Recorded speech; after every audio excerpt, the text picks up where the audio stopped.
Hello everyone. आज हम होलिका दहन के पीछे की कहानियों को जानेंगे, जो कि हिंदू कैलेंडर का एक इंपॉर्टेंट फेस्टिवल है।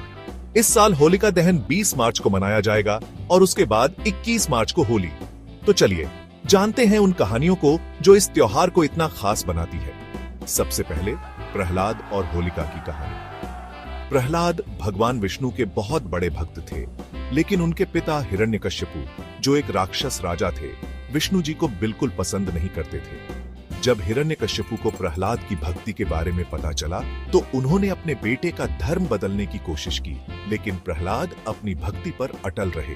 हिरण्यकश्यपु ने अपनी बहन होलिका से मदद मांगी, जिसे आग से न जलने का वरदान मिला था। वो प्रहलाद को गोद में लेकर जलती हुई आग में बैठ गई, लेकिन भगवान विष्णु की कृपा से प्रहलाद को कुछ नहीं हुआ और होलिका जलकर राख हो गई। यह कहानी बुराई पर अच्छाई की जीत को दर्शाती है और होलिका दहन के रूप में मनाई जाती है। अब भगवान शिव और कामदेव की कहानी।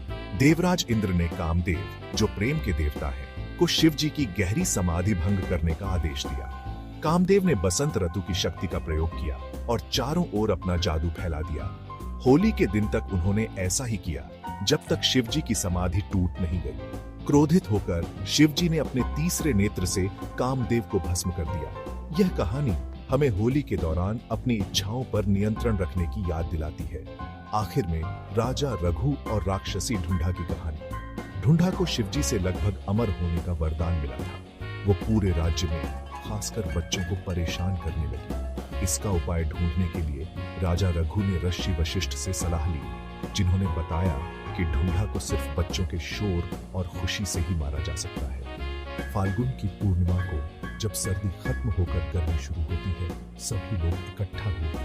उन्होंने गाना गाया, नाचा और खूब शोर मचाया। होलिका जलाई और उसके चारों ओर घूमी। इस खुशी और उत्सव ने ढूंढा का अंत कर दिया, बच्चों और राज्य को उसके आतंक से मुक्त कराया। इस दिन को होलिका दहन के रूप में जाना जाता है, जो आगे चलकर होली का त्योहार बना। तो बस यही है। ये कहानियां न सिर्फ अच्छाई की बुराई पर जीत दिखाती है, बल्कि हमें एकता और खुशी का महत्व भी सिखाती है। त्योहार का आनंद है और होलिका दहन के पीछे की समग्र तरह से देखने के लिए धन्यवाद। और लाइक, शेयर और सब्सक्राइब करना न भूलें। हमारी सांस्कृतिक विरासत की और भी दिलचस्प कहानियों के लिए अगली बार मिलते हैं।